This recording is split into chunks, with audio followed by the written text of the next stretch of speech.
Under both state and federal law, Ohio polling locations are required to be accessible to people with disabilities. The Help America Vote Act, HAVA, requires that all voters have the ability to independently cast a private ballot.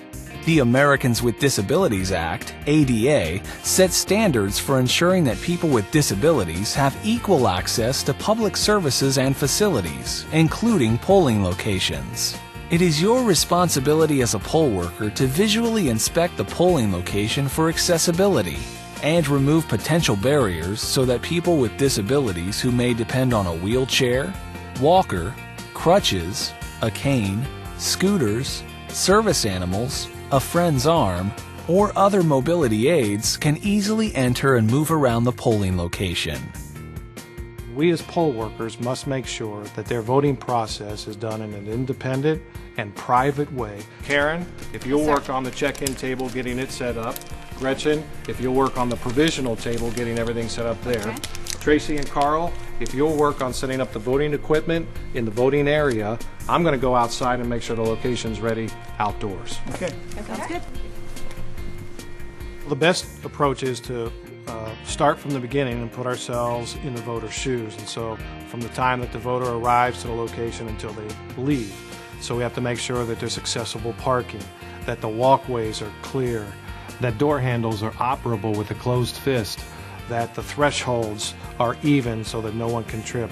But there's no obstacles in the way of someone coming in, that any doors that need to be propped open are propped open, particularly when there's no level landing at the top of a ramp, that there's plenty of space so that voters in wheelchairs have access in and out of the polling location.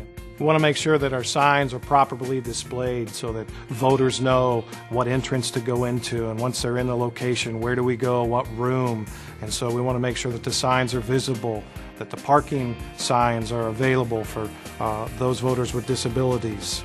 We want to make sure that there is a space dedicated not only for the van, but that the voter can exit the van in a clear area, that it's clean, free from debris, and large enough to accommodate the voter and any assistance that they may need.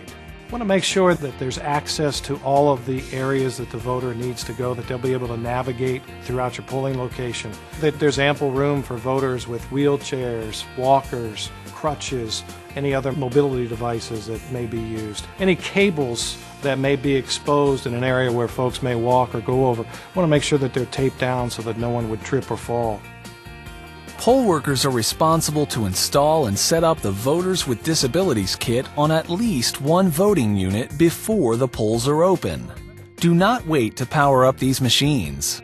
Depending on the equipment used in your county, the Voters with Disabilities kit may include headphones, a keypad, tactile input switches or touchpads, and/or foot rocker paddles.